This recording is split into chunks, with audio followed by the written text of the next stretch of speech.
వీక్షకులందరికీ నమస్కారం. కలియుగ దైవం శ్రీ వెంకటేశ్వర స్వామి తిరుమల తిరుపతిలోనే కాకుండా భక్తుల సౌకర్యార్థం అనేక చోట్ల వెలసి భక్తుల కోర్కెలు తీర్చే కల్పవృక్షమై ఆర్తజనులను ఆదుకోవడానికి వెలసిన ప్రసిద్ధ క్షేత్రాల్లో తంటికొండ ఒకటి. ఇది తూర్పుగోదావరి జిల్లాలోని గోకవరానికి సుమారు 3 కిలోమీటర్ల దూరంలో ఉంది. ఈ స్వామి శ్రీదేవి భూదేవి సహిత స్వయంభువుగా వెలిశాడని చెబుతారు. తంటికొండలోని స్వామి సన్నిధానానికి మెట్ల మార్గం గుండా కూడా భక్తులు భక్తి శ్రద్ధలతో గోవిందనామాలు మిన్నంటుతుండగా స్వామివారి దర్శనానికి వెళతారు.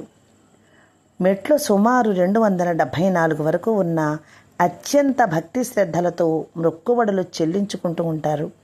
అలాగే ఘాట్ రోడ్డు ద్వారా వాహనాల్లో వచ్చే భక్తులకు కూడా ప్రకృతి పచ్చని చెట్లతో కొండ పరమ రమణీయంగా కనిపిస్తుంది.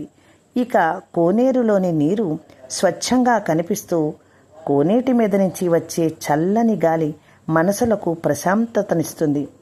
ఎంతో ఆహ్లాదభరితమైన వాతావరణంలో అణువణువు ఆధ్యాత్మికత వెలసలుతున్న పుణ్యక్షేత్రం కొలిచిన వారి కొంగు బంగారమై విరాజిల్లుతోంది. ఇక్కడ నక్షత్ర తాబేళ్లు కూర్మావతారాన్ని గుర్తు తెస్తాయి. ఇక్కడ స్వామివారు మొదటిసారిగా మోపిన పాదగుర్తులు మనసులను ఆకట్టుకుంటాయి. స్థల పురాణం ప్రకారం పూర్వం గ్రామంలో ఉన్న కొండపై దివ్య తేజస్సు కనిపించేది. అక్కడికి వెళ్ళడానికి ప్రజలు భయపడేవారు. అక్కడికి వెళితే తాము మసైపోతామని భయపడేవారు.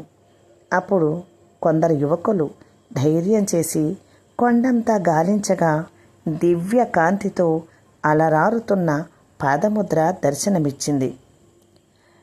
నిర్మానుష్యమైన కొండపై కాలిగుర్తు కనిపించడమేమిటని, ఇది దైవ సంకల్పమని భావించి ప్రజలు పూజలు చేయడం మొదలుపెట్టారు. ఆ సమయంలో శ్రీ మహావిష్ణువు ఒక భక్తుని కలలో కనిపించి, నేను నారసింహుడి అవతారంలో ఈ కొండపై సంచరించాను. అప్పుడు నా పాదముద్ర పడింది. ఈ ప్రాంతం భవిష్యత్తులో మహిమాన్వితమైన క్షేత్రంగా రూపొందుతుంది. ఇక్కడ శ్రీ వెంకటేశ్వరుని ఆలయం నిర్మించండని ఆదేశించారు. మరొక చోట ఆవు పాదముద్ర కూడా స్పష్టంగా కనిపిస్తుంది. విష్ణుమూర్తి గోరూపంలో సంచరిస్తున్నప్పుడు ఆ గుర్తులు కూడా పడ్డాయని భక్తుల భావన. ఈ క్షేత్రం 1950లో ప్రతిష్ఠించబడిందని భావన. ఈ తంటికొండలోని వెంకటేశ్వరుడు భక్తుల పాలిట కల్పతరువై కోరిన కోరికలు తీర్చే కొంగు బంగారమై విరాజిల్లుతున్నారు. అవకాశం ఉన్నవారు శ్రీ స్వామివారిని దర్శించి తరించండి.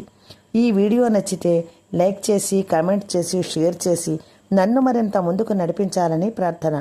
ఇప్పటివరకు నా ఛానల్ సబ్స్క్రైబ్ చేసుకున్న వారికి నా ప్రత్యేక ధన్యవాదాలు. Please subscribe.